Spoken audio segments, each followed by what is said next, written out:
এই তোর হাতটা দেখি, দেখ তোর হাতের কি অবস্থা। আমি তো জামা গুটিয়ে গুটিয়ে তোকে আমি পরিষ্কার করে করে আর পারছি না।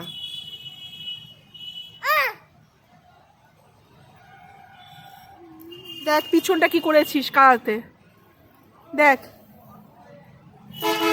এই খাচ্ছিস কেন?